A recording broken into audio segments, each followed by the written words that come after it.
हरे कृष्ण, राधे राधे। आप सभी को कामदा एकादशी की हार्दिक शुभकामनाएं।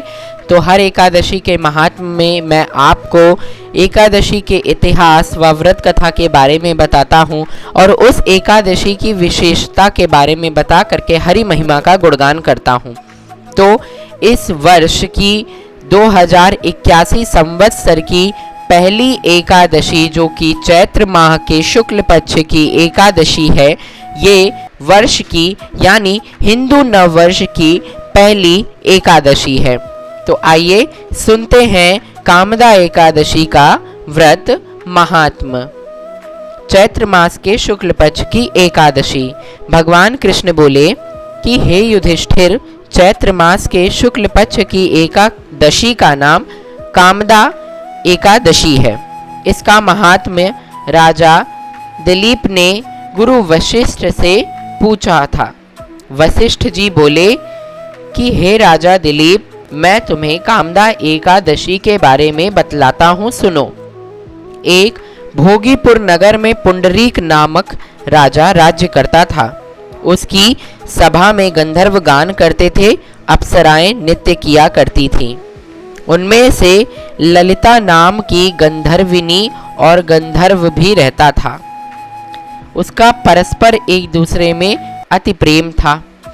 एक दिन राज्य सभा में ललित और ललिता गंधर्व दोनों ही गान कर रहे थे।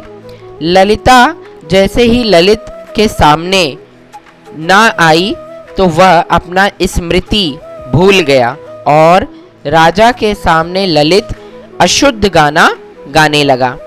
किसी ने राजा के सामने चुगली कर दी कि ये दोनों एक दूसरे से बहुत ज़्यादा प्रेम करते हैं और इसीलिए हे महाराजा, ये ललित आज उसी ललिता के याद में गाना गाना सुर ताल की समझ भूल गया। राजा को क्रोध उत्पन्न हुआ। ललित को बुलाकर कहा, तुमने मेरी सभा में स्त्री की स्मृति कर अशुद्ध गाना गाया, इस कारण मैं तुम्हें श्राप देता हूँ कि तू राक्षस बनकर कर्म का फल भोगेगा। पुंडरीक के श्राप से ललित का मुख विकराल हो गया और उसका शरीर 8 योजन का और 2 योजन उसकी लंबी भुजाएं, रोम रोम तो मानो बड़े बड़े वट वृक्ष के समान हो गए। नेत्र सूर्य चंद्रमा के समान चमकने लगे।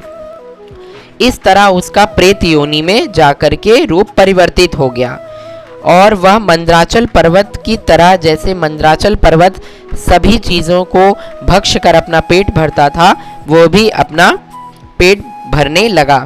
भोजन धीरे धीरे उसके लिए मिलना मुश्किल हो गया। भूख से वह दुखी रहने लगा। उसकी स्त्री ललिता ने सुना तो वह भी वन में उसके पीछे विचरने लगी। उस वन में महान श्रृंगी ऋषि का आश्रम था। ललिता ने मुनि की शरण में जाकर पति के उद्धार का उपाय पूछा। तब श्रृंगी मुनि बोले कि हे ललिता, तुम और तुम्हारा पति यदि कामदा एकादशी का व्रत विधि सहित व्रत करके उसका फल प्राप्त कर लेगा तो निश्चित ही वह स्वर्ग को प्राप्त करेगा। अतः ललिता ने कामदा एकादशी का व्रत व रात्रि को जागरण करा, दीप जलाए, प्रभु श्री हरि नारायण के गुणगान गाए, प्रातः काल ब्राह्मणों को दक्षिणा दी, भोजन कराया, फिर उनकी परिक्रमा कर पद पद पर यही मांगा कि मुझे आज की एकादशी से यह फल मिले कि मेरे पति का प्रेत योनि छूट जाए, जिससे उसे अश्वमेघ यज्ञ का फल प्राप्त हुआ, जिसे ब्राह्मणों के सामने पति के करने का अर्पण संकल्प कर उसने पति के योनि पर उस व्रत का फल दे दिया। उसी समय वह राक्षस योनि से छूटकर पत्नी के सहित स्वर्ग को चला गया।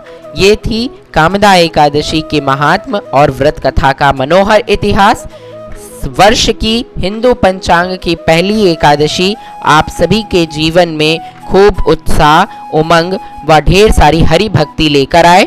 आप सब भगवान श्री कृष्ण, श्री राधा के चरणों का स्मरण कर उनकी आराधना, पूजा, ध्यान में सदा तत्पर रहें। हरे कृष्णा, राधे राधे। मिलते हैं नेक्स्ट वीडियो में। तब तक के लिए इसे लाइक करिए, ज़्यादा से ज़्यादा शेयर करिए। राधे राधे।